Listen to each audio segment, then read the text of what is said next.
সেই সংসদ ভবনকে আমরা ফ্যাসিবাদ মুক্ত করেছি।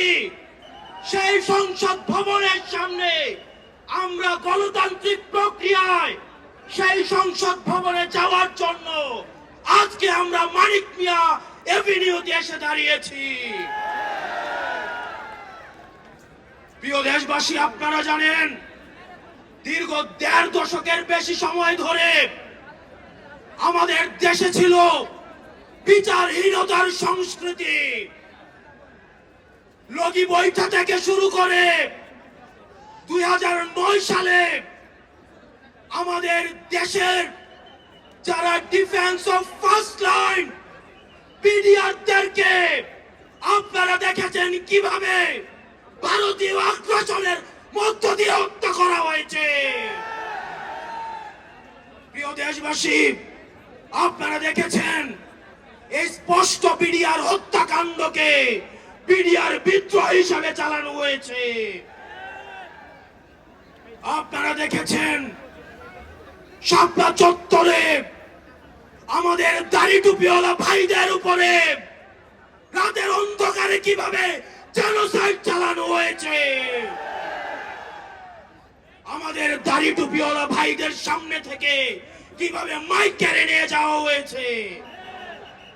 প্রিয় দেশবাসী, আপনারা দেখেছেন বাংলাদেশে কিভাবে রাতের ভোট, কিভাবে দিনের ভোট রাতে চালু করার সংস্কৃতি চালু হয়েছে, দামি ইলেকশন চালু করা হয়েছে। আমরা ৫ই আগস্টে এই আওয়ামী লীগের এই দুঃশাসনের আমরা এই দুঃশাসনের কবর রচনা করেছি। আমরা বলতে চাই, এই গণভবনে কে যাবে সেটি নির্ধারিত হবে বাংলাদেশ থেকে, ভারত থেকে সেটি নির্ধারিত হবে না।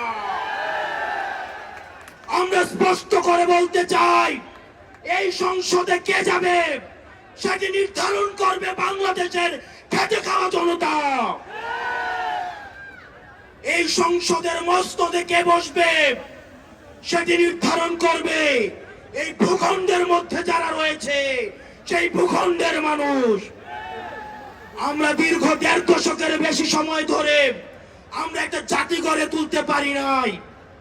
বিভাজনের রাজনীতি আমাদের মধ্যে ইচ্ছাকৃতভাবে জিয়ে রাখা হয়েছে।